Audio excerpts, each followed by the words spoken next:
مصطفیٰ جان رحمان پہ لاکھوں سلام۔ السلام علیکم ورحمۃ اللہ وبرکاتہ۔ مجید اللہ قادری ادارہ تحقیقات امام رضا کے یوٹیوب چینل پر آپ سب کو خوش آمدید کہتا ہے۔ ہمارے پروگرام تذکرہ مشائخ قادریہ، آپ یقیناً اس کے 5-6 ایپیسوڈ دیکھ چکے ہیں، اور اس تذکرہ مشائخ قادریہ رضویہ کے اندر ہم امام رضا رحمۃ اللہ علیہ کا جو شجرہ ہے، شجرہ طریقت ہے، اس میں جتنے بھی بزرگان دین ہیں ان کا اس کے اندر منظوم جو استغاثہ ہے شجرے کی شکل میں اعلیٰ حضرت کے لکھا ہوا، اس کی روشنی میں جو ہمارے مشائخ جو جن ایام میں جس ماہ میں انتقال کر چکے ہیں، ہم اسی لحاظ سے پروگرام کو ترتیب دیتے ہیں۔ تو اب رجب کا یہ مہینہ الحمدللہ جاری و ساری ہے، اور رجب میں بھی ہمارے 6 سے زیادہ مشائخ کا جو ہے وصال ہوا ہے۔ آپ اس سے پہلے 3 پروگرام دیکھ چکے ہیں۔ آج آپ جو پروگرام دیکھ رہے ہیں اسی سلسلے میں رجب کی ہمارے 21 رجب کو ایک ہمارے سلسلے کے ایک بزرگ ہیں شیخ ضیاء الدین صاحب قادری اور شیخ ضیاء رضی اللہ تعالیٰ، تو یہ ہمارے شجرے کے اندر اعلیٰ حضرت کے شجرے کے اندر یہ 28ویں امام طریقت یا شیخ طریقت ہے۔ ناظرین کرام، انشاءاللہ ہم بہت جلد یہ جو کتاب ہے تذکرہ مشائخ قادریہ رضویہ جو جناب مولانا عبدالمصطفیٰ رضوی صاحب نے لکھی تھی، خاصی ضخیم کتاب، انشاءاللہ ہم بہت جلد اپلوڈ کر کے آپ کے لیے ہم یہ کتاب انشاءاللہ آپ کو پیش کریں گے، اور آپ اس کو ڈاؤن لوڈ کر آپ ان تمام مشائخ کا تفصیلی مطالعہ کر سکتے ہیں۔ میں تو بہت اختصار کے ساتھ چیزیں بیان کرتا ہوں، خاص طور سے یہ بیان کرتا ہوں کہ جو ان کا خاص وصف ہے ان کے علم کے لحاظ سے، ان کے تقوی کے لحاظ سے، اور ان کے کسی کارنامے کے لحاظ سے وہ بیان کرتا ہوں 5-10 منٹ کے اندر۔ تو آج ہمارے جو شیخ طریقت ہیں 28ویں شیخ قاضی ضیاء الدین صاحب اور شیخ ضیاء رضی اللہ تعالیٰ عنہ، آپ 925 ہجری میں لکھنؤ انڈیا میں پیدا ہوئے تھے۔ آپ کے والد ہیں حضرت سلیمان العثمانی رضی اللہ تعالیٰ عنہ، اور آپ کا جو وصال مبارک ہے وہ 21 رجب ہے 989 کے اندر۔ تو اس لحاظ سے آپ یہ ہمارے مشائخ ہیں، اور انڈیا کے جو ہمارے مشائخ سلسلے کے اس کے اندر سے یہ بزرگ ہیں۔ اعلیٰ حضرت آپ کو معلوم ہے کہ میں نے آپ کو بتایا ہوا ہے کہ اعلیٰ حضرت 3 شجروں میں یہاں پیش کرتا ہوں، یا 3 شجروں میں سے ایک شعر یہاں پیش کرتا ہوں۔ اور سب سے پہلے جو درود شریف کا شجرہ ہے اس کے اندر فرماتے ہیں اللہم صلی وسلم وبارک علیہ وعلیہم وعلی المولا قاضی ضیاء الدین المعروف بشیخ ضیاء رضی اللہ تعالی۔ آپ نے اپنی تعلیم ہے اپنے والد سے حاصل کی، لیکن فوراً ہی جو ہے اس کے بعد آپ گجرات جو انڈیا کا علاقہ وہاں تشریف لے گئے، اور وہاں ایک بہت بڑے عالم تھے اس زمانے میں مولانا ملا شیخ وجی الدین گجراتی۔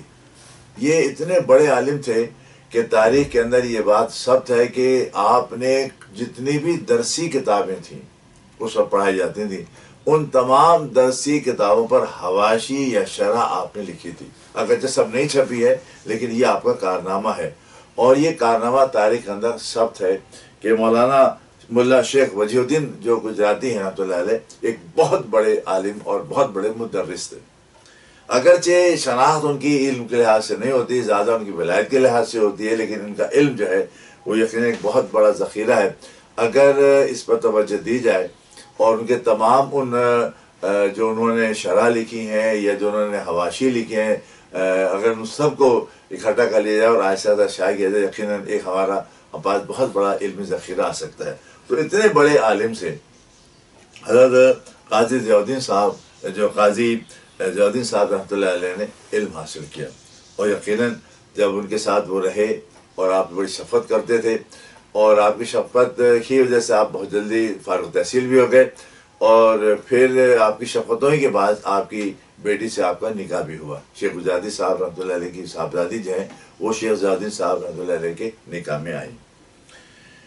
اور علم باطن جو ہے حضرت ضیاء الدین صاحب رحمۃ اللہ علیہ نے شیخ محمد بن یوسف قرشی برہان پوری سے حاصل کیا۔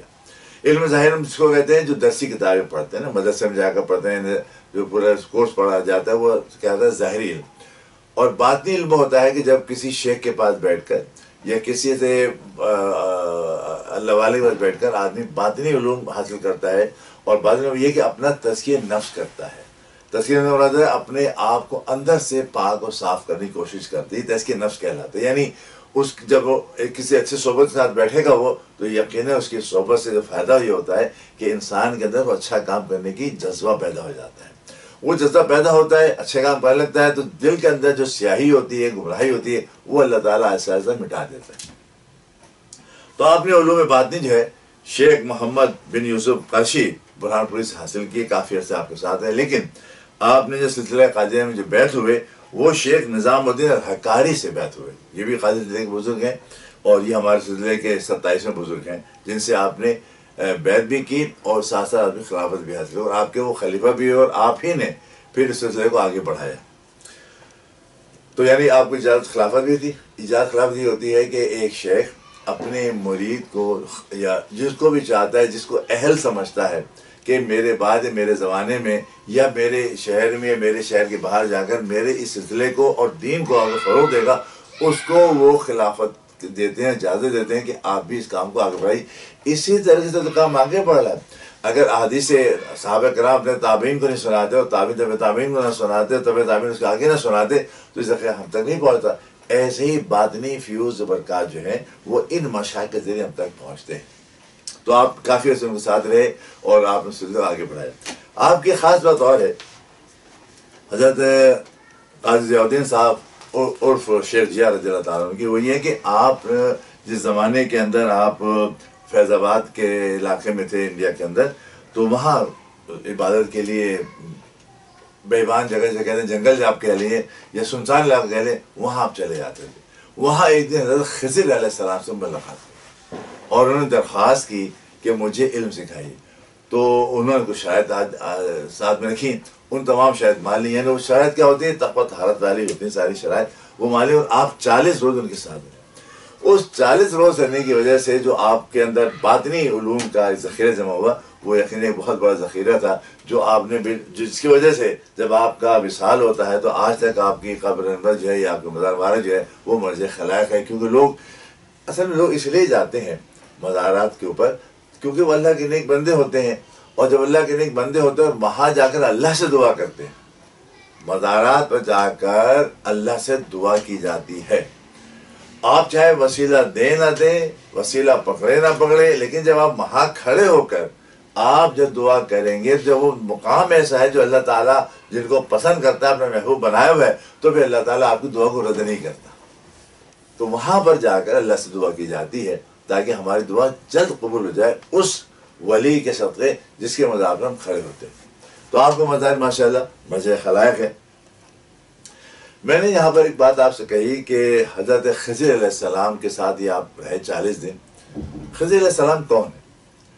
خضر علیہ السلام متعلق یہ بتا چلوں کہ ہمارے شریعت کے اندر تمام ہمارے علماء نے، مشائخ نے، محدثین نے اس بات کو کہہ لیں کہ اجماع ہے کہ 4 انبیاء، 4 نبی آج تک دنیا میں زندہ ہیں.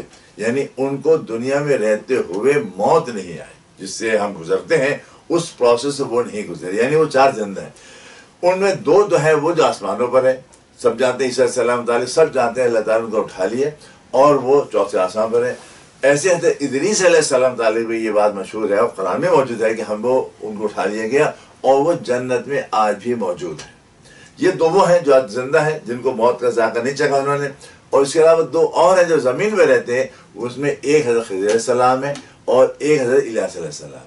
یہ خضر علیہ السلام وہی ہے جن کا واقعہ اللہ تعالیٰ نے موسیٰ علیہ السلام کا قرآن میں بیان فرمایا سورہ کہف کے اندر. اگر آپ کو یاد ہو، تفصیل میں نہیں جا رہا، وہ کسی موقع پر انشاءاللہ بیان کروں گا. تو خضر علیہ السلام اللہ کے نبی ہیں، اور اگر سے کچھ کا خیال یہ بھی گیا ہمارے اسلاف میں کہ یہ نبی نہیں، اللہ ولی ہیں، لیکن قیاس اپنی جگہ پر ہے. لیکن جمہور جو ہے اور بشمول امام احمد رضا آپ کو نبی میں شمار کرتے ہیں. آپ نبی ہیں. اور یہ خضر علیہ السلام اور علیہ السلام دنیا میں رہتے ہیں، اور 1 سال میں ایک دفعہ جب حج کا موقع آتا ہے تو یہ بیت اللہ شریف پہنچتے ہیں.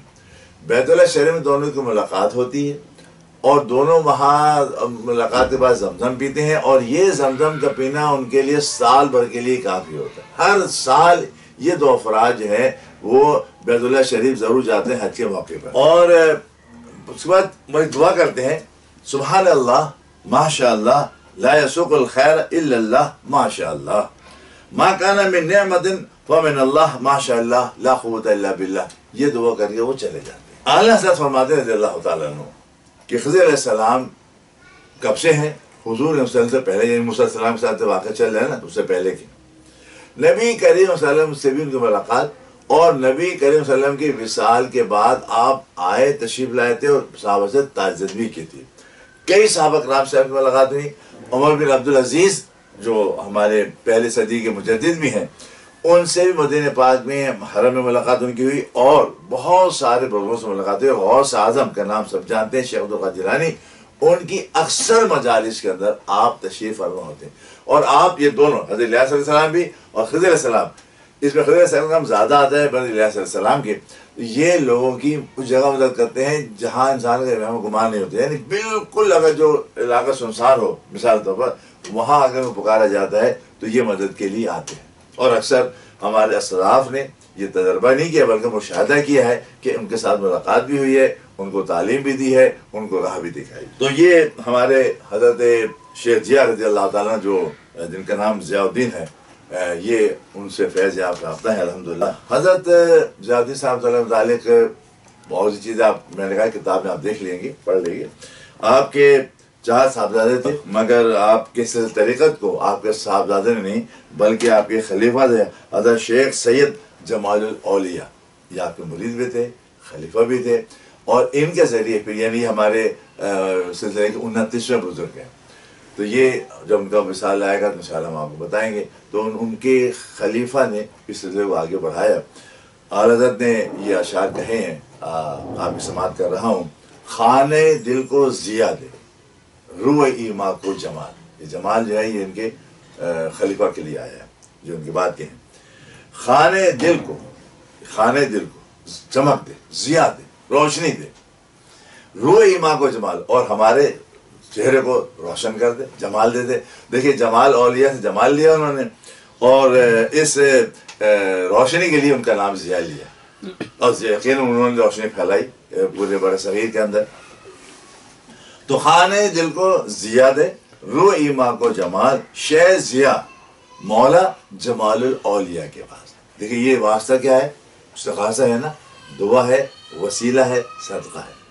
پورے شجرے کے اندر یہی آپ کو سیکھے ملیں گے کہ ان کے واسطے سے، یعنی ان کے اس وصف کو انہوں نے استعمال کیا ہمیشہ کہ جو وصف سب سے ان کا اعلیٰ تھا۔ آخر میں فارسی کے اندر بھی آپ نے ان کے لیے شعر کہا شجرے کے اندر، التجا اے زندہ جاوید، التجا اے زندہ جاوید، اے قاضی ضیاء، اے جمال الاولیاء یوسف لقا امداد کو۔ اللہ رب العزت آپ کی برکات سے ہم سب کو مالا مال فرمائے۔ وما علینا الا البلاغ المبین۔ مصطفیٰ جان رحمان پہ